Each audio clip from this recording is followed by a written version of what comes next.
A continuous variable is one whose value can change smoothly, rather than in jumps like a discrete variable.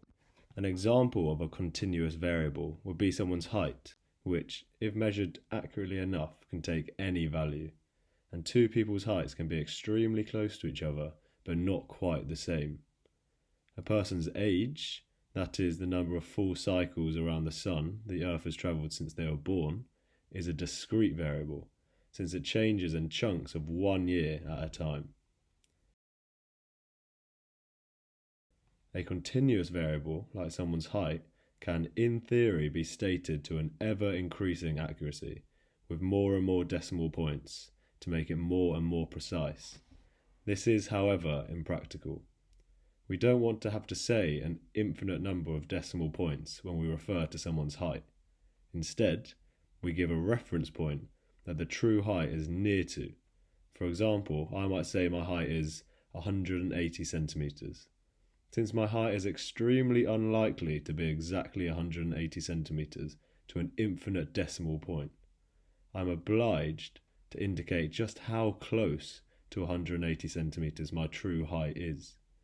I do this by stating the amount of rounding that has gone on to obtain this value. I might say that my height is 180 centimeters when rounded to the nearest 5 centimeters. This means that whatever my true height was, and remember it has infinite number of decimal places, when I rounded it to the nearest 5 centimeters, 180 centimeters was the result. Now we can ask the question, given this information that my height is 180 centimeters, when rounded to the nearest 5 centimeters, what are the largest and smallest values my true height can be? On a number line, we know that the value of my true height lies somewhere around 180 centimeters. But what are its upper and lower bounds?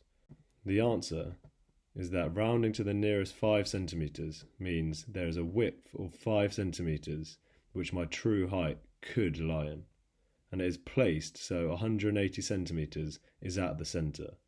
This means the lower bound of my true height is 177.5 centimeters, and my upper bound is 182.5 centimeters. Now, some of you might have noticed that rounding 182.5 centimeters to the nearest 5 centimeters would result in 185, not 180. With this, you are correct. However, we would be able to round down to 180 centimeters even if the true value was 182.49999 with an infinite number of nines. Since this upper bound can get infinitely close to 182.5, we just call it 182.5. This method is applied to find the bounds on the true value of any continuous variable. If the value of the variable is y, when rounded to the nearest x, then the true value lies in a region of size x, centered on y, with the upper and lower bounds being y plus or minus x divided by 2.